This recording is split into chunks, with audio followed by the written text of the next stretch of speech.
les amis et bienvenue dans les royaumes de Kea. Donc voilà, donc comme vous avez pu voir, j'ai changé le nom de la chaîne, j'ai créé l'Instagram hier. Donc c'est les.royaume.2.kea. Donc voilà, la page Facebook va bientôt arriver, le compte Twitter aussi. Il y a une adresse mail aussi, c'est la même chose, les.royaume.2.kea@gmail.com. Donc voilà, si vous avez la moindre question, n'hésitez pas. Vous pourrez me contacter directement via tous les réseaux sociaux et l'email de la chaîne. Alors aujourd'hui, c'est une vidéo vraiment spéciale puisqu'on va parler de ce magnifique bouquin qui est le Manuel du Général 2020. Voilà. Donc je l'ai lu, je l'ai un petit peu analysé, pas encore tout parce que j'aimerais bien que vous découvriez aussi. C'est le but de cette vidéo n'est pas de vous spoiler tout, au contraire, il faut vous plonger dedans, c'est vraiment important, il est vraiment très intéressant à tout niveau. Voilà. Donc, ce bouquin ne vient pas seul, il vient avec cet autre petit feuillet. Voilà. Donc, comme vous savez, c'est le feuillet qui va vous donner les points d'armée, les profils des batailles rangées 2020. Et donc, vous allez avoir toutes les armées qui seront dedans, avec quelques petits points supplémentaires que j'ai trouvé ça très appréciable. Donc dedans, vous allez trouver déjà les points des Sons of Behemoth. Et ouais, donc même si on n'a pas encore le Battle Tome, si on n'a pas encore vraiment ce qu'il y aura dans les armées et ainsi de suite, on va déjà pouvoir avoir une idée avec les points. Donc vous pourrez même déjà à la limite, si cette armée vous intéresse vraiment beaucoup, pouvoir commencer à monter des géants et pouvoir voir un peu combien de points vous pouvez garder pour les gros qui vont arriver après et du coup pour pouvoir déjà commencer avec les petits géants dedans. Donc ça c'est vraiment très intéressant. Donc il y a tous les changements de points qui a eu lieu. Pour mes armées personnellement ça change pas grand chose mais c'est toujours intéressant d'avoir. Vous allez avoir aussi, très appréciable, les points des unités Forge World. Donc aussi bien pour l'armée Nain du Chaos que pour donc la Légion of Asgore. Donc on va avoir les Monstrous Arcanum aussi. On va avoir, voilà, on va avoir tout. C'est super intéressant. Légion du Chaos Ascendant qui était le livre pour pouvoir jouer des nouvelles légions dans le chaos avec les démons et ainsi de suite, les points des chartres sont dedans, donc c'est bien. Donc je vous rappelle que ça, ce n'est que des points, vous n'avez aucune règle avec, donc voilà, il vous faut quand même les Battle Tomes, il vous faut quand même les livres, c'est ce qui est totalement normal. Mais une fois par an, ça permet vraiment de remettre à niveau tous les points pour que, voilà, si une unité est trop break, on peut augmenter ses points ou diminuer d'autres points dans l'armée qui permet aux gens de réfléchir. Donc ça c'est vraiment super appréciable une fois par an. C'est vraiment chouette.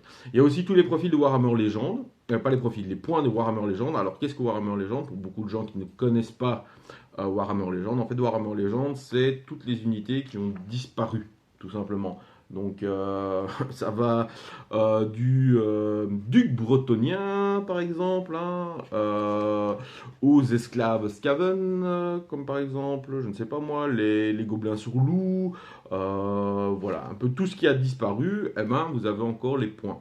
Donc normalement, vous avez aussi sur Warhammer Community, dans Warhammer Legend, aussi les profils pour pouvoir les jouer. Donc voilà, donc si jamais vous avez une armée de figurines qui n'existe plus, les Bretoniens, les Rois des Tombes par exemple, et que vous avez envie de les jouer à Age of Sigmar, donc vous pouvez toujours, il n'y a pas de souci. Alors c'est pas le mec plus ultra des armées, ça c'est clair, comparé aux nouvelles, voilà, les nouvelles ont été créées pour Age of Sigmar, là pas spécialement, mais voilà, vous avez toujours la possibilité de jouer avec vos anciennes armées, et vous avez les points dans le petit livret avec le manuel du général. Donc voilà, ça c'est vraiment très appréciable. Donc petit bouquin, je ne vais pas m'étendre là-dessus, il n'y a que des points dedans, mais voilà, donc n'hésitez pas, vous pourrez regarder si les points de vos armées changent, si vous pouvez modifier ça. Il y a aussi sur Warhammer Community, vous avez donc à côté des facs les créateurs de listes, et le créateur de listes pour Age of Sigmar est vraiment très bon. C'est ce qu'on utilise quand on a besoin d'envoyer des listes pour des tournois ou pour créer ces listes, donc il est vraiment très bien et il est mis à jour avec les points. Donc voilà, donc ça c'est vraiment pratique. Petit bouquin, mais le mieux dans tout ça, c'est le plus gros bouquin. Alors, le plus gros bouquin va être divisé en trois parties, évidemment. On a la partie jeu libre, on a la partie narrative et on a la partie jeu égal. Alors, je vais m'attarder sur les trois, mais je ne vais pas terminer par la partie narrative, parce que dans la partie narrative, il y a vraiment quelque chose qui m'a très plu, que j'ai adoré, que j'ai été surpris qu'ils aient créé ça, et voilà, j'ai surkiffé. Et donc ça, je vous en parlerai à la fin, parce que c'est vraiment, vraiment quelque chose de génial, donc restez bien, voilà. La première chose qu'on remarque quand on ouvre ce livre, en fait, c'est qu'on va avoir donc déjà le sommaire, évidemment, hein, les belles illustrations, hein, qu'est-ce que Warhammer Age of Sigmar, les trois façons de jouer, et ainsi de suite. Mais surtout, on va avoir le code du joueur de Warhammer Age of Sigmar. Alors ça, c'est excellentissime, parce que quand on le lit, on rigole. On fait ben, c'est logique. Mais en fait, on se rend compte quand même qu'il y a pas mal de joueurs qui oublient aussi de base que c'est un jeu. C'est un jeu, on gagne pas, on meurt pas à la fin, on gagne pas l'armée de l'adversaire, c'est des rencontres, donc c'est vraiment cool. Donc on a un code du joueur de Warhammer Age of Sigmar qui s'applique totalement pour les joueurs de Warhammer 40 000 évidemment, ou pour d'autres jeux, n'importe quel jeu, hein. Donc voilà, les règles, je vais vous lire quelques-unes parce que on rigole de ça, mais je trouve ça super marrant parce qu'on connaît tous des joueurs qui font l'inverse. Donc déjà les règles cardinales, c'est toujours être poli et respectueux, toujours dire la vérité et ne pas tricher. Déjà de base, voilà. Alors après on a les principes, donc par exemple arriver à l'heure avec tout son matériel, le nombre de fois où il y a des joueurs qui viennent en tournoi et qui ont oublié la moitié de leur truc, oh mais je pensais qu'on vous l'avait, ben non, et oui. Alors voilà, donc demander la permission à son adversaire pour prendre ses figurines, par exemple, pour toucher les figurines, surtout en partie, laisser le temps à son adversaire de regarder vos jets de dés. J'en connais quelques-uns qui vont très vite pour ça. Donc voilà, donc y a plein de choses comme ça, ne pas perdre du temps, voilà, ne pas trop se plaindre de la chance de son adversaire ou de ça, parce que la chance au final, c'est un jeu de chance Warhammer, c'est un jeu de stratégie où il y a un facteur chance, mais la chance elle est variable. Une fois que vous allez avoir beaucoup de chance dans une partie, une autre fois ça va ressembler à rien, mais voilà, mais ça fait partie du jeu aussi. Donc il y a des moyens entre guillemets pour contrer ça en jouant assez stratégique, en calculant un peu les statistiques et tout ça, même si c'est variable. Mais voilà, il y a moyen de faire ça. Mais c'est vrai qu'il n'y a rien de plus embêtant dans une partie de tout le temps entendre quelqu'un se plaindre de son jet de dés ou ah, mais ta règle est trop cheatée alors que tu as une règle tout aussi forte, je veux dire, mais parce que tu l'as pas vu dans ton codec, dans ton battle tome, et au final. Voilà, c'est plein de petits trucs comme ça, c'est vraiment très chouette. Hein, ça a l'air bête comme ça, mais c'est intéressant de voir ça. Voilà. Donc, on va passer à la partie la plus courte, on va dire, c'est la partie jeu libre. Alors, la partie jeu libre, qu'est-ce qu'on a? On va avoir les règles pour Cieux de Massacre. Alors, pour ceux qui lisent les White Dwarf, tout ça, en fait, c'est une compilation des règles qu'ils avaient sorties pour jouer des figurines volantes. Donc en fait c'est un mini-jeu on va dire, mais là qui a pris quand même de l'importance, mais un mini-jeu avec des caractéristiques différentes, avec des jets de dés, tout ça, pour jouer des combats dans les airs. Voilà. Donc on va avoir des scénarios, donc ça c'est très très intéressant. On va avoir même comment faire une campagne avec des aptitudes de vétérans, avec qu'est-ce qu'on gagne en victoire et tout ça, donc de la survie si votre monstre a survécu. Ça peut être intéressant. Et alors on va surtout, et ça c'est très intéressant, avoir les profils adaptés de toutes les unités volantes du jeu. Et ça, c'est vraiment, vraiment, vraiment, vraiment intéressant. Donc voilà, si vous avez toujours voulu, bah ouais, je sais pas moi, vous avez des démons majeurs et des caradrons chez vous, vous faites des parties classiques, mais vous avez envie d'un peu pimenter tout ça, et ben voilà, si vous avez envie de mettre votre chimère, votre manticore, votre dragon zombie, votre mokrucha, votre buveur de sang, tout ça sur la table en même temps, et ben vous voulez faire des combats aériens, c'est vraiment, vraiment pas mal. Voilà. Moi j'aime bien, c'est vraiment intéressant. Deuxième chose qu'on va voir, c'est un générateur de bataille pour les parties à multijoueurs. Super, super cool. Donc, pas d'alliance, je parle pas d'alliance. Les alliances, elles vont venir plus tard dans les autres parties, donc dans jeu égal et dans jeu narratif. Mais ici, c'est vraiment pour, voilà, vous êtes trois potes, vous avez pas envie, entre guillemets, qu'il y en ait deux qui jouent et un qui regarde. Hein, c'est toujours embêtant. Et vous avez envie de faire une partie multijoueur. Bam, ouais, vous avez des règles. Et surtout, vous avez des générateurs de déploiement. Vous avez des tableaux de ruses, d'objectifs, d'ambition personnelle. Parce qu'évidemment, quand on joue à plusieurs, bah, il y a des mini-alliances qui se font, qui se trahissent et tout ça. Alors chaque héros va avoir des ambitions personnelles, va avoir des ruses. Et vous avez tous ces tableaux-là avec des exemples, avec des objectifs et tout ça. Voilà. C'est intéressant, ça peut permettre, si vous jouez en club ou quoi, de ne pas vous prendre la tête et de faire des parties en multijoueur, chacun pour soi, un bon free-for-all, des familles comme on aime. Voilà, ça c'est la partie jeu libre. Donc la partie jeu libre, c'est ce que je disais, c'est pas la partie la plus grande du manuel général, mais ça apporte quelques petites variations, quelques petits amusements que vous pouvez faire pour changer un peu entre guillemets la routine d'une partie des Age of Sigmar classiques. Donc c'est intéressant, c'est à voir, à tester, pourquoi pas. J'ai pas encore testé les batailles aériennes parce que maintenant que j'ai mes caradrons si, mais avant j'avais pas beaucoup d'unités qui volaient. Donc voilà, faut essayer. N'hésitez pas si vous avez essayé ou si vous allez essayer, n'hésitez pas à mettre en commentaire un peu vos impressions par rapport à ça. Donc, on va passer le côté narratif. J'en reviens à la fin parce que c'est vraiment le meilleur du manuel du général, je trouve, pour l'instant, le côté narratif. Donc voilà, donc on va passer au côté jeu égal. Alors, jeu égal, déjà, vous allez avoir tout mis à jour. Donc, présentation du jeu égal.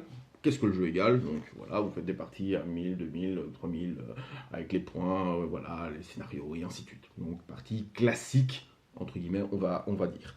Donc, vous allez avoir l'explication des batailles rangées, donc mise à jour, donc comment on fait une armée, donc avant-garde, os de bataille ou os de guerre, donc 1000, 2000, 2500 points, ainsi de suite. On va avoir de nouveau les plans de bataille, donc les tableaux pour tirer au sort les plans de bataille. À savoir qu'ici, ils mettent que les plans de 2019 sont optionnels, mais vous pouvez les utiliser. Donc, par exemple, dans le livre du joueur qu'ils avaient sorti, vous aviez les plans pour 2018, le livre de règles 2019. Les 2020 peuvent se rajouter en plus. Donc c'est très intéressant, on va avoir de plus en plus un panel. Et même si, entre guillemets, c'est les mêmes scénarios, puisqu'on va avoir Terre brûlée, par exemple, mais Terre brûlée, vous l'avez en différentes façons de le jouer, puisque dans 2018, 2019 et 2020, on va avoir en fait à chaque fois des petits changements qui améliorent, qui changent le scénario, et du coup, ça vous permet d'avoir 3 fois le scénario, mais 3 fois de façon différente de l'appréhender, 3 fois différente de le jouer. Donc ça, c'est super intéressant aussi. Donc, on va avoir ça avec les mises à jour des scénarios. Donc, on va quand même avoir 12 scénarios, ce qui est pas mal du tout. Hein. Donc, 12 scénarios, on rajoute, on rajoute, on rajoute. Au final, on va avoir une belle, on va finir par une belle soixantaine de scénarios. Donc, si vous me dites à chaque, on joue toujours les mêmes scénarios, choisissez les mieux. Donc, on a une base de 60 scénarios. Je pense qu'à un moment, il y a moyen de faire tout ce qu'on veut avec Age of Sigmar. C'est super, super cool. Donc on va avoir les règles, un rappel des règles aussi, des aptitudes du commandement. Donc n'oubliez pas qu'il y en a plus que dans le livre de règles. Hein. Il y a 6 aptitudes de commandement au lieu des 3 de base qu'on a dans le livre de règles. Maintenant on s'en monte à 6, donc c'est super intéressant. N'oubliez pas ça, parce que je vois souvent des armées qui n'utilisent pas spécialement leur point de commandement, sauf pour les 3 de ceux du livre de règles de base. Donc n'oubliez pas que vous en avez plus. Donc voilà, c'est important. Idem, vous allez avoir les triomphes. Donc hop, les triomphes, on connaît, hein, je vous ai expliqué un peu les triomphes, comment ça fonctionnait avec les caradrons, puisque nous on a le droit aux triomphes en plus. Dans les triomphes, c'est si vous avez des points de points que votre adversaire, vous pouvez en fait lancer un dé et avoir un triomphe que vous utiliserez une fois par bataille. Donc voilà, donc ça c'est intéressant. Donc, vous allez avoir aussi comment créer votre table pour les décors. Donc, de base, en fait, chaque joueur va tirer au sort 3 décors majeurs, entre guillemets, et 2 décors mineurs. Donc, au total, on va arriver à 10 décors sur une table. Alors, moi, je conseille quand même de varier entre 6 et 8 plutôt que 10. Alors je m'explique pourquoi, parce que 10 c'est très bien, moi j'aime bien les tables avec beaucoup de décors, hein. C'est beau, c'est agréable à jouer et tout ça, mais n'oubliez pas que beaucoup d'armées ont maintenant leur propre décor. Et donc ça va devenir vite bloquable, voire injouable. Donc voilà, n'hésitez pas par rapport à la taille de vos décors, par rapport à ce que vous allez mettre sur la table, n'hésitez pas alors à la limite à faire entre 6 et 8, surtout si vous avez aussi des décors. Je prends l'exemple, vous mettez 10 décors, 10 magnifiques décors, des maisons, des collines, des forêts, tout ça. Vous jouez contre un Osiar qui a son bim, et vous jouez Séraphon qui a son bam de décors. Hein, donc la ziggourate pour les Séraphons, le pilier avec tous les trésors et tous les crânes pour l'Osiarque, finalement, vous n'allez pas savoir bouger sur la table, tout simplement. Donc voilà, donc adaptez ça, évidemment, par rapport à vous. En tournoi, je pense qu'on adapte ça entre 6 et 8 décors par table, suivant la taille. Donc ça peut être intéressant aussi à voir. Après, si vous voulez vraiment jouer full décor, n'hésitez pas non plus, hein. Si vous voyez que vous avez des armées qui n'ont pas spécialement de décor d'armée, ou que vous ne les jouez pas, tout simplement, ben, n'hésitez pas, allez-y en décor, c'est très très chouette, ça fait des magnifiques tables, ça fait des magnifiques photos. Si vous prenez des photos de vos batailles, des vidéos de vos batailles, c'est vraiment vraiment qualitatif, c'est vraiment génial. C'est encore un point que je dois améliorer sur ma table de jeu. Donc voilà. Alors, une fois qu'on a fait ça, donc on a aussi, donc ça c'est pour les parties, je vais dire, de jeu égal classique, hein, qu'on fait tout le temps. Après, on va avoir les parties de jeu égal pour les rencontres. Ça, peu de gens connaissent le jeu égal pour les rencontres et se demandent un peu ce que c'est. En fait, le jeu égal pour les rencontres, en fait, c'est pour faire des batailles à 1000 points ou moins. Donc, si vous voulez faire des batailles à 1000 points ou moins, mais que vous avez une trop grande table et tout, et que c'est pas toujours pratique, et bien vous avez là des règles pour pouvoir jouer, des règles et des scénarios pour pouvoir jouer en fait des parties à moindre point. Voilà, donc ça c'est vraiment intéressant. Donc c'est une remise à jour aussi de ces règles-là avec voilà, ils ont changé deux trois trucs parce qu'après test ils se sont rendus compte que c'était pas spécialement voilà. Après vos retours, n'hésitez pas hein, sur les réseaux sociaux, Warhammer Age of Sigmar ou Warhammer 40 000, hein, ça reviendra au même. De donner des retours par rapport à ça, hein. Ça permet à Games Workshop de pouvoir mieux travailler ses scénarios, mieux travailler ses bouquins et faire évoluer le jeu qu'on aime. C'est pour ça qu'il y a souvent des facs et tout ça, c'est parce que c'est des retours de joueurs qui disent vous me dites c'est pas un peu trop fort ce truc là, ben voilà, donc ça permet vraiment de faire ça. Donc voilà, donc vous allez avoir de chouettes scénarios avec, tout ça c'est vraiment très intéressant. Et alors, on arrive à une grosse nouveauté que j'adore. Donc ça c'est toujours en jeu égal, hein. La truc que je suradore, c'est pour plus tard. Donc que j'adore en fait, c'est les règles de bataille rangée pour coalition mortelle. Qu'est-ce que c'est? Alors, qu'est-ce que c'est? En fait, c'est pour si vous allez jouer en double. Voilà. En jeu égal, mais en double. Alors, quand vous allez faire des tournois en double, on voit souvent ça, par exemple, au Warhammer World. Donc, il y a des tournois, on voit un peu moins de notre côté, mais c'est des tournois en double, mais chacun son armée. Donc, je m'explique. Je vais aller en double, voilà, je vais aller à un tournoi avec mon coéquipier. Je vais jouer Caradron, et lui va jouer sa propre armée. Je sais pas moi, Ozergbone Reaper. Voilà. Et ben, de base, à moins que l'organisateur du tournoi ou vous, si vous jouez avec des amis, vous êtes mis d'accord, ben de base, il n'y a pas de limite. On est bien d'accord. On a déjà vu des rapports de bataille sur YouTube où on a des Fireslayers alliés avec des Skaven contre des Sylvanettes alliés avec des démons de Slanesh par exemple, ou des choses comme ça. Donc effectivement, c'est pas ce qu'il y a de mieux. Ici, ben, ils ont créé des règles pour. Et ça, c'est vraiment intéressant. Et surtout, et ça je vous le montre parce que c'est vraiment, vraiment bien, on a une grille des coalitions. Chaque armée va être reprise. Chaque armée est reprise, et même les Sons of Behemoth. Hein. Donc chaque armée va être reprise, et on va avoir plusieurs types de coalitions. On va avoir la coalition réglementaire, donc avec le petit crâne vert. On va avoir la coalition acrimonieuse, en orange. On va avoir la coalition désespérée en rouge, ou en gris avec une tête de mort. Aucune coalition possible. Donc c'est pas voilà, ce sera pas non plus tout le monde peut y aller, youpi, on s'allie avec qui on veut. Non, il y aura des règles à respecter. Donc je vais prendre par exemple mes Caradons. Mes Caradons, par exemple, ils vont pouvoir s'allier avec les Stormcast en coalition réglementaire, avec les City of Sigmar aussi, les Fireslayers aussi, avec eux-mêmes aussi. Et là, par exemple, avec les Luminettes, on voit que c'est une coalition acrimonieuse. Ok. On voit que ça, avec tous les elfes, hein, étonnant hein, que des nains ne soient pas totalement d'accord avec les elfes. On voit par exemple que avec tout ce qui est Slave to Darkness, tout ce qui est chaos, ils ne peuvent pas. On voit qu'avec tout ce qui est destruction, avec les destructions, ce sera soit une coalition acrimonieuse, ok, soit une coalition désespérée. On se demande pourquoi. Idem avec les morts vivants. Voilà. Mais, vous allez me dire, ouais, mais c'est bien, tu fais désespéré, acrimonieuse, réglementaire, mais tu sais, ça change. En fait, ça va changer pas mal parce qu'en fait, on va avoir des petites règles à côté qui vont dire, c'est bien, vous vous alliez, mais il va y avoir des petits problèmes. Donc, si on a une coalition réglementaire, pas de souci. Vous êtes des armées qui ont l'habitude de s'allier dans l'historique, dans le fluff, donc pas de souci, voilà. Vous vous mettez d'accord sur les termes de votre alliance, et voilà. À côté, on va avoir la coalition acrimonieuse, qui, elle, fait que vous vous méfiez quand même de vos adversaires. Donc, ce qui se passe, c'est qu'au premier tour de la bataille, vous ne gagnerez pas votre point de commandement. Au premier tour uniquement. Mais, pour certaines armées, déjà, premier tour, ça fait mal. Et la coalition désespérée, vous ne gagnez pas votre point de commandement au premier tour, la même chose.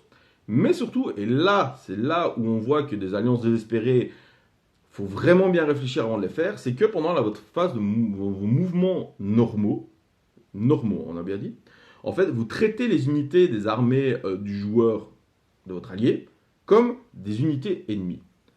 Donc, qu'est-ce que ça donne en fait? En fait, ça donne que une unité ennemie, on ne peut jamais être à moins de 3 pas d'elle pendant votre mouvement normal. Donc, quand vous allez vous déployer et quand vous allez jouer, eh ben, ça peut vous bloquer. Parce qu'en plus des unités adverses qui peuvent bloquer vos mouvements, vous avez vos unités de votre allié qui peuvent bloquer vos mouvements. Et là, du coup, ça devient tout de suite plus compliqué à bouger. Donc, si vous faites une alliance désespérée, il va falloir quand même bien réfléchir à vos listes, bien réfléchir à comment vous allez jouer, avoir un bon plan de bataille et vos ennemis vont pouvoir prendre. Donc, ça contrebalance quand même beaucoup le fait qu'on puisse faire des alliances totalement cheatées ou totalement folles. Et donc, ça, je trouve bien, on apporte vraiment un équilibre dedans. Et ça, c'est vraiment, vraiment, vraiment intéressant. Donc voilà, donc ça c'est le système pour des alliances, je trouve ça vraiment génial. Donc c'est pas, attention, c'est là où il faut bien pas se faire attention, c'est pas pour les alliés. Hein. Donc dans votre armée, c'est pas parce que dans le tableau des alliances il est noté que vous avez une alliance désespérée, une coalition désespérée, vos caradrons avec la flèche hitter court, que pour ça, dans mes 400 points d'alliés, je peux prendre un terror gaze. Non, non, non, non, non, non, non. Ça, c'est pour les partie en double, en 2 contre 2. Pas pour les alliés. Faites bien la différence. Hein. Donc voilà. Donc ça c'est intéressant. Alors, et autre énorme changement dans le jeu égal, là ça va vraiment être énorme. En fait, maintenant, vous savez qu'il y a les royaumes de bataille. Hein, donc on pouvait jouer, ainsi de suite, choisir le royaume, il y avait des sorts, on lançait un dé pour voir sur le tableau ce qui se passait, ainsi de suite. C'était marrant, moi j'aimais bien personnellement, mais ce n'était pas spécialement utilisé. Sauf que maintenant c'est devenu obligatoire. Donc, après avoir déterminé le plan de bataille, donc votre scénario, vous devez choisir un royaume. Comment vous le faites? Chaque joueur va lancer un dé. Celui qui gagne le jet de dé choisit le royaume. Déjà, ça, c'est un énorme changement. Donc, vous allez choisir le royaume. Alors, mais ce n'est pas tout. Si vous décidez que votre armée provient d'un royaume, donc quand vous créez votre liste d'armée, hein, et que vous souhaitez qu'un de vos artefacts de pouvoir devienne un artefact de royaume, vous devrez choisir l'artefact qui se trouve ici, au lieu de celui de Malign Sorcery. Gros changement aussi. Gros changement aussi. Et évidemment, ce qui va changer aussi, parce que vous allez me dire, ouais, mais bon, c'était quand même grand, hein, tout ce qu'il y avait dans les royaumes. Il y avait quand même un décret, il y avait quand même de la magie, il y avait quand même 6 traits qu'on pouvait tirer, tout ça. En fait, ici, ça va changer. Donc, chaque royaume, comme vous pouvez voir ici, voilà, chaque royaume, donc ici, on va avoir, voilà, par exemple ici, ça, c'est le royaume de Chamon. Et en fait, on va avoir, chaque royaume va avoir un sort, un trait, un artefact et un décret. Voilà. Chaque royaume va avoir ça. Et ça, c'est ce qui sera appliqué pour votre bataille quand vous avez décidé du royaume. Mais ça peut être énorme parce que c'est un joueur qui va choisir sur quel royaume vous allez jouer. Et je sais pas moi, je prends par exemple.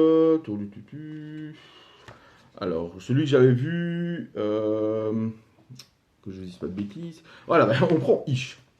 Je reviens avec mes luminettes, que vous allez bientôt voir en vidéo, parce que mes luminettes sont bientôt... la première partie va bientôt être peinte. Hein. Mais le royaume de Ish, le trait, c'est que chaque élément de terrain... Donc les traits, si jamais, le trait du royaume implique tous les terrains. Voilà, c'est clair, net, précis, c'est tous les terrains sont d'un type, en plus des autres trucs. Chaque élément de terrain est mystique, en plus de ses traits. Mais mystique, c'est +1 pour lancer les sorts, +1 pour dissiper. Sachant que chaque unité luminette ou presque est mage, Si vous jouez contre des luminettes, que vous avez pas de mage, donc déjà vous avez difficile, mais en plus, ben, tous les mages ils vont avoir des bonus. C'est fort, c'est très fort. Donc le joueur luminette, s'il a choisi de se battre dans le royaume de la lumière, voilà. Et après, vous avez les décrets aussi. Les décrets, c'est des aptitudes de commandement. Et les aptitudes de commandement, ben, ça peut être vraiment, vraiment fort, en fait. Après, c'est dans les deux cas. Donc, voilà. Mais par exemple, je prends Gur, le royaume des bêtes. Le trait de commandement, c'est vous choisissez un monstre ami entièrement à 12 pas, et jusqu'à la fin du tour, la valeur de blessure du monstre est considérée comme s'il avait subi 0 blessure. Mais imaginez, vous êtes un joueur Son of Behemoth, avec que des géants, des gargants, hein, et que vous jouez vous choisissez le royaume de Gur. Et que vous dites, ben voilà, donc point de commandement, celui-là, ben, que tu as bien tiré dessus et qu'il est presque mort, ben, il va te charger, mais il va considérer comme étant neuf. Donc effectivement, il risque de mourir parce que ça n'enlève pas les blessures qu'il a, mais quand il va taper à full potentiel. Donc, ça va être vraiment quelque chose. Je pense que c'est quand même équilibré parce qu'ils n'ont pas mis des trucs trop broken, hein, vraiment. Mais je pense que ça va être une partie super intéressante à bien prendre en compte quand vous allez créer votre liste et quand vous allez jouer contre quelqu'un.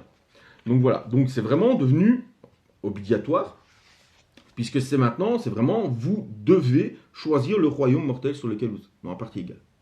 Donc voilà. Donc ça, ce sera mis en place. C'est vraiment intéressant. Moi j'aime bien, j'ai toujours aimé jouer avec les royaumes. En plus, c'est moins aléatoire. Donc je prends par exemple celui qui faisait le plus peur, en fait, c'était le royaume du glu, puisque vous aviez les sorts et les tirs ne pouvaient pas se voir à plus de 6 pas et ainsi de suite. Donc c'était vraiment, vraiment très pénible. Hein. On jouait là-dessus. Tu jouais quoi? Ah, tu joues une arme de tir? Ah bon, on joue sur du glu, bah t'as perdu. Ah, on se serre la main. C'était pas intéressant. Tandis qu'ici, par exemple, le trait de royaume du glu, bah, c'est que tout le monde est luxuriant. Tous les décors sont luxuriants. Donc on voit pas à travers les décors.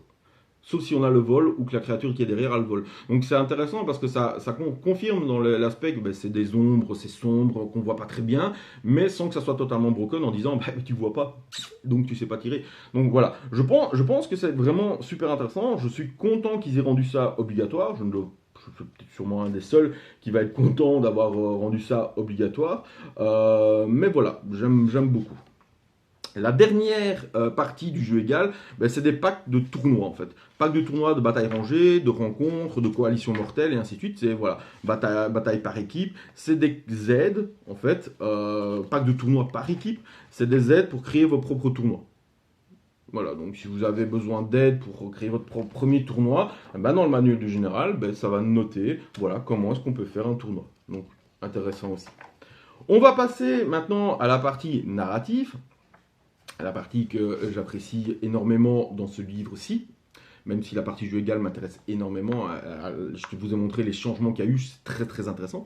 Donc on va avoir les règles spéciales pour des batailles par équipe, mais cette fois-ci, donc de nouveau, bataille en équipe, mais là où c'est intéressant, c'est qu'on va avoir des règles pour un MJ. Donc vous pouvez mettre un maître du jeu qui peut être arbitre et qui va créer ça. Vous avez comment créer en fait une campagne avec des lieux qu'on va pouvoir monter. Il y a un exemple de carte donc où vous pouvez récupérer des lieux qui vont donner des bonus et tout ça. Donc c'est vraiment intéressant si vous voulez vous lancer dans une campagne. Voilà, avec des scénarios aussi, quelques petits scénarios. Donc voilà, moi. C'est chouette si vous êtes entre potes et vous voulez lancer dans une campagne. Donc voilà, moi j'apprécie ça. Et on va arriver à l'article de ce manuel du général. C'est l'enclume de l'apothéose. Qu'est-ce que c'est? L'enclume de l'apothéose, c'est un générateur qui va vous permettre, de manière nullement aléatoire, donc purement tactique, de créer votre propre héros. Et ça, c'est du génie. Vous allez avoir en choix, en fait, il y a plusieurs étapes. L'étape 1, vous allez choisir si vous voulez créer un champion ou un conquérant. Donc, plus un héros ou un seigneur, on va dire. Chaque choix vous apporte un nombre de points, donc qu'on appelle des points de destin. Le champion vous donne 20 points de destin. Le conquérant vous donne 40 points de destin.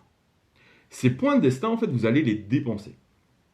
Étape 2, c'est l'ascendance.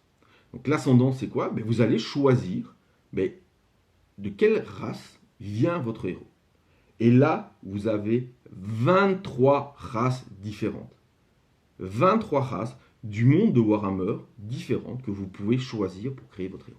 Que ça passe d'un elfe, que d'un Bonespeeder Orc, un démon, un dragon ogre, un vampire, un squelette. Vous pouvez faire un héros squelette.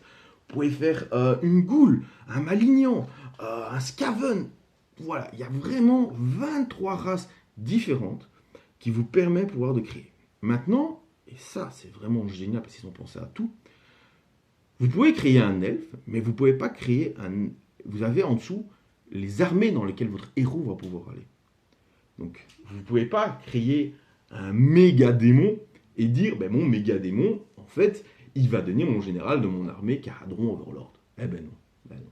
Faut pas exagérer non plus. Hein. Mais voilà, donc c'est super intéressant. Chaque héros, évidemment, va coûter des points de destin. Hein. Si vous voulez être un elfe, ça va vous coûter 3 points de destin. Si vous voulez être un dragon ogre, ça va vous coûter 10 points de destin. Vous voyez déjà. Et vous avez les caractéristiques de base, de mouvement, de blessure, de sauvegarde et de bravoure pour chaque personnage. Troisième étape, excusez-moi. Vous allez choisir l'arsenal. L'arsenal, c'est quoi? En fait, vous allez choisir une option d'arme. Donc ça va avec une arme de mêlée, 2 armes de mêlée, une arme de mêlée à bouclier, une arme à 2 mains, un arc, voilà. Des choses comme ça, qui vont vous coûter aussi des points de destin. Bon, là, ce sera généralement 1 ou 2 points de destin, voilà. Mais voilà. Et vous allez avoir à chaque fois les caractéristiques de l'arme. Donc je prends par exemple une arme de mêlée, si vous voulez faire une hache c'est 3 attaques, 4 plus pour toucher, 3 plus pour blesser, Rend -1, donc perforation -1, dégâts 1, coûte 1 point de destin. Voilà. Donc, votre héros, un peu comme quand vous créez un personnage dans un jeu de rôle, hein. Donc, vous avez votre héros, votre elfe, là, en tenue, en tunique, hop, il a une épée en main. Voilà, donc pour l'instant, votre héros, il est comme ça. Après, dans l'étape 4, ça c'est la seule étape où ça ne coûte pas de points de commandement, de destin, excusez-moi. Hop, je dis pas de bêtises. On va revérifier, parce que je m'emballe parce que j'adore. De destin, c'est l'archétype. Donc l'archétype, vous avez 3 archétypes différents. Vous avez l'archétype de commandement, commandant, acolyte ou mage. Ce qui veut dire guerrier, prêtre ou mage. Voilà. Vous voulez en faire un combattant, vous voulez en faire un prêtre, vous voulez en faire un sorcier. Et c'est là où c'est intéressant parce qu'il y a quelques restrictions évidemment. Par exemple, je prends les restrictions pour les elfes, où vous allez avoir, je prends les restrictions pour les prêtres, excusez-moi. Donc, il y a le mot-clé prêtre. Restriction, pas de démon, pas de deathmage, donc le deathmage c'est le nécromancien. Pas de saurus, pas de skaven, sauf si du clan bestinien. Mais c'est tout. Vous voulez faire un dragon ogre prêtre, vous faites un dragon ogre prêtre. C'est génial.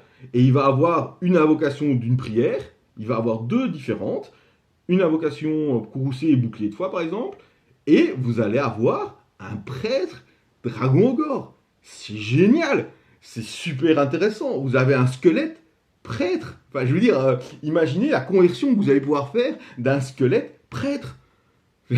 C'est tout bonnement génial. Donc ça c'est gratuit, donc voilà, ils ont des sorts, donc le mage peut avoir 4, enfin, il y a 4 sorts différents, vous avez les aptitudes, vous devez choisir une aptitude pour votre commandant, donc mener l'attaque ou mener la défense, et ça va donner des aptitudes de commandement et des choses comme ça. Mais c'est génial, vous créez votre propre héros pour l'attaque, pour la défense, vous créez votre prêtre, vous créez votre mage, voilà, je suis emballé. Ça n'a pas l'air, mais je suis emballé. Alors, étape 5, on continue dans le... What? C'est un compagnon bestial. Mais oui, pourquoi votre héros il devrait être tout seul? Pourquoi pas lui prendre une petite bestiole qui va avec? Alors vous avez 3 types différents. La bête mineure, la bête montée et la bête gargantuesque. Évidemment, ça coûte beaucoup de points de destin. Évidemment, une bête gargantuesque, ça coûte 15 points de destin. Vous ne pourrez pas mettre ça sur votre héros, ou alors il sera tout nu. Vous comprenez bien qu'un héros, c'est pas un simple elfe sur dragon qui coûte peu de points, voilà, donc c'est logique. Évidemment, ça va apporter toutes des choses en fait, hein. Ça va apporter des mots-clés comme la bête gargantuesque, c'est les monstres et ainsi de suite. Donc voilà, donc tout ça, ça apporte des mots-clés. Ça apporte des caractéristiques à votre personnage aussi. Par exemple, si je prends une bête mineure, qu'est-ce qu'une bête mineure? On a tous en tête le seigneur de corne qui tient son chien de corne. Voilà, ça c'est une bête mineure, par exemple. Donc, amélioration de caractéristiques, on améliore, ça donne plus un point de vie à votre héros. Voilà. Ça donne aussi des attaques, ce qui est logique, c'est une bête. donc elle va attaquer aussi. Donc voilà. Donc ça coûte 6 points de destin par exemple pour ceci. Donc voilà. Mais c'est bien, ce qui est bien, c'est que c'est noté dans les exemples, vous pouvez faire ce que vous voulez. Moi j'ai une idée, mais c'est farfelu. Mais si j'arrive à choper l'écureuil qu'il y a dans la boîte de Blood Bowl Halfling, vous le mettez sur votre héros, et c'est tout bonnement énorme. Vous avez votre dragon ogre, avec sa bête mineure, qui est son écureuil sur son épaule. C'est génial. Vous pouvez prendre votre squelette et vous essayez de choper le vautour qu'il y avait dans une des grappes, et vous mettez le vautour sur l'épaule du squelette, et vous avez votre prêtre squelette avec sa bête mineure vautour à côté de lui. Vous imaginez les conversions que vous allez pouvoir faire. Mais c'est génial. C'est des trucs de fou, quoi. Et en plus, vous allez pouvoir payer des options à votre compagnon. Mais tout ça coûte des points, et ça coûte pas peu de points. Hein. Si vous allez en faire une bête ailée, donc par exemple, bête ailée, ça ne peut pas être pour les bêtes mineures, mais ça peut être pour les bêtes montées, par exemple. La bête montée, c'est une bête sur laquelle vous montez, un demi-griffon, un dracoline par exemple, une mouche. Voilà, vous lui payez le vol, et ben voilà, donc sa figurine, elle est bête ailée, ça coûte 4 points de destin, et hop, elle vole. Voilà, donc il y a plein de choses, des souffles, des ingestions, de la terreur, du piétinement, enfin, il y a plein de choses avec les règles à chaque fois, pour à chaque fois des coups. Et donc, de nouveau, ben, ça va coûter des points. Donc, vous aviez votre pack de départ, ça diminue. Étape 6, ben, c'est les améliorations de votre personnage. Bah oui, il n'y a pas de raison que votre personnage ne soit pas amélioré, il n'est pas lambda. Vous avez vos caractéristiques de base, mais vous allez pouvoir payer avec des points de destin eh ben, des aptitudes ou des augmentations de caractéristiques. Voilà. Je prends par exemple la première, qui est vitesse supérieure. C'est plus 1 en mouvement à votre héros pour 2 points de destin. Voilà. Et vous en avez, mais une tonne. 1, 2, 3, 4, 5, 6, 7, 8, 9, 10, 11, 12, 13, 14, 15, 16, 17, 18, 19, 20, 21, 22 traits différents qui coûtent des points. C'est fort. C'est vraiment super, super, super chouette. Et, parce que c'est pas fini, la vraie surprise, elle arrive à la fin. Quand vous avez fait ça, vous avez fini votre personnage. Vous avez fini, vous allez le convertir, vous allez lui donner un beau nom, un bon héros que vous avez créé vous-même. Et en fait, ce héros, vous allez pouvoir le jouer en jeu libre, tout simplement. Vous demandez l'accord à votre adversaire, dites ah voilà, j'ai mon héros, j'ai créé, ah bah tiens, cool, moi aussi. Là par exemple, c'est ce que je vais faire avec mon ami quand on va commencer le passe-oublerie, je vous en avais parlé. Eh ben, moi, vu que je vais jouer Luminette et que ben, j'ai pas spécialement pour le pass ou glory, j'ai pas les héros qui peuvent commander les luminettes, puisque le seul héros pour l'instant qu'il y a, c'est Eltarion, mais il peut pas. Eh ben, je vais créer mon propre héros. Voilà, avec son accord. À mon avis, je vais prendre le petit, hein, à 20 points, pour que ça soit équilibré. Hein, sauf s'il prend son seigneur sur Manticore, là, je vais peut-être prendre un plus grand, mais bon, bref, ça, je vais le faire avec lui. Donc, voilà, ça, c'est intéressant. Mais donc, partie jeu libre, partie de campagne, parce que ça peut être intéressant. Et par exemple, ils disent bien que, voilà, si vous pouvez décider qu'après chaque bataille, les joueurs cumulent des 3 points de destin pour améliorer son héros, pour représenter l'expérience. Et, cerise sur le gâteau, si j'ose dire, on va pouvoir le jouer en partie jeu égal. Et oui. Donc de base, il n'y a pas de points. Vous allez me dire, ouais, mais il n'y a pas de points. Vous créez votre héros, comment est-ce qu'on fait? En fait, c'est simple, c'est vous prenez les nombres de points de destin que vous avez dépensés. Donc je prends l'exemple, j'avais 40 points de destin, j'en ai dépensé 37. Eh bien, vous multipliez par 10 et votre héros coûtera 370 points. Voilà. Et vous avez votre propre héros avec une valeur de points, avec les caractéristiques que vous avez choisies. Vous avez fait votre propre héros. Il sera sûrement moins fort, évidemment, que les héros que vous trouvez dans les bouquins. Donc ne criez pas au scandale. Ouais, vous allez faire un truc super balèze. Non, parce que au final, il aura moins de synergie avec votre armée que les héros classiques. Mais ça donne tellement de personnalité à votre armée. Franchement, vous faites des petits héros, des gros héros qui vont accompagner votre armée. C'est tellement chouette. Vous allez pouvoir vous lancer dans la création de vos personnages, de tout ça. Voilà. De base, il aura le mot-clé leader. Et si vous avez mis sur bête gargantuesque, donc qui a gagné le mot-clé monstre, en fait, il sera leader behemoth pour votre choix d'armée. Donc voilà, pour les points. Et là, je vais vous montrer par exemple quelques exemples de conversion, dont le seigneur vampire sur son foutu dragon, qui est foutument beau. Donc voilà, il montre quelques exemples et tout ça. Voilà, ça c'est, je pense, la partie que j'ai adorée. Et surtout, je pense que de tous les manuels du général qu'ils ont sortis, ça c'est vraiment, vraiment ce que j'ai préféré le plus de faire. Là, je vais me lancer dans une dans un montage de personnages, et je vais pouvoir m'amuser comme un petit fou, quoi.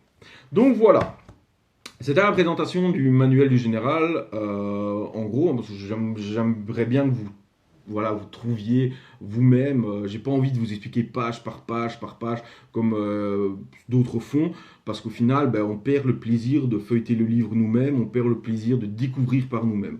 Voilà.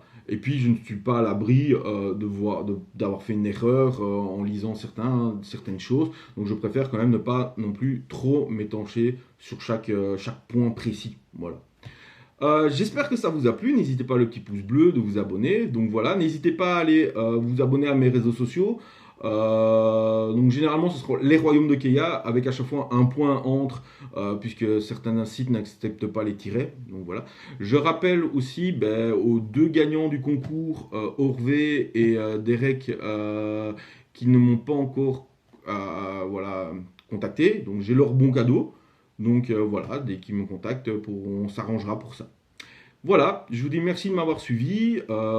Les deux prochaines vidéos, normalement, sera une présentation de mon armée de Nurgle, de démons, et mon armée de l'Astra Militarum pour préparer la V9 qui va arriver. Donc voilà, un grand merci de m'avoir suivi. Amusez-vous bien, jouez bien, prenez soin de vous, et à bientôt dans les royaumes de Keia.